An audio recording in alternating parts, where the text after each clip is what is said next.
ধানতেরাস কিছু বছর ধরে আমাদের কাছে খুবই স্পেশাল হয়ে উঠেছে।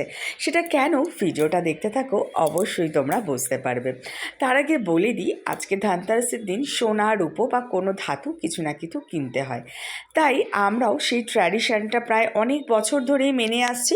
মানে যখন আমাদের বিয়ে হয়নি তখন আমার বাবা আমাদের বিয়ের জন্য এই ধানতেরাসের সময় সোনা কিনে আনতো।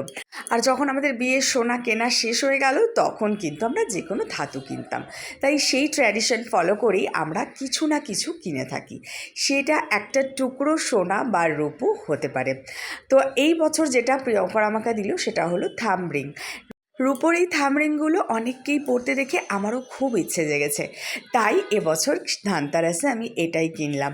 আর সোনার দোকান থেকে একটা করে প্যাকেট দেওয়া হয় সবাইকে, তো সেটাও নিয়ে নিলাম। আর এবারে বলি চলো ধানতেরাস কেন স্পেশাল হয়েছে আমাদের কাছে।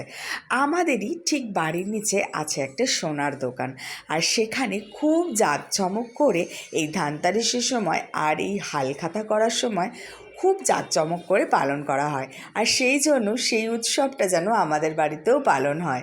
আর প্রিয়ঙ্কর আজকে অফিস থেকে কিন্তু দিওয়ালির এই যে মিষ্টি খাবার এগুলো পেয়েছে। যদিও এরকম দিওয়ালির যে প্যাকেট সেরকম সবাই পায়। আগে যখন বিয়ের আগে ছিল তখন বাবা প্রচুর মিষ্টি আনতো বাড়িতে, আর এখন প্রিয়ঙ্কর আনছে। এইটা একটা আলাদাই এক্সাইটমেন্ট। যাদের যাদের বাবা দিওয়ালির পুজোর সময় এরকম প্যাকেট ঘরে আনে তারাই বলতে পারবে যে এটাই কত বড় একটা এক্সাইটমেন্ট।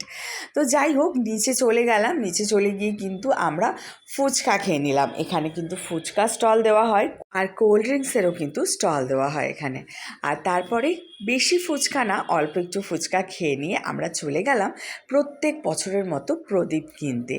অনেক রকমের প্রদীপ কিনেছি। কোনো একদিন তোমাদেরকে দেখাবো আমার ক্যান্ডেলের কালেকশানগুলো। আমি প্রত্যেক বছরই নতুন নতুন ক্যান্ডেল কিনি। আর যেটা মাস্ট সেটা হলো 14 শাক। 14 শাক কিনতেই হবে। আর তারপরে এই রকমের ফুলগুলো কিনেছি।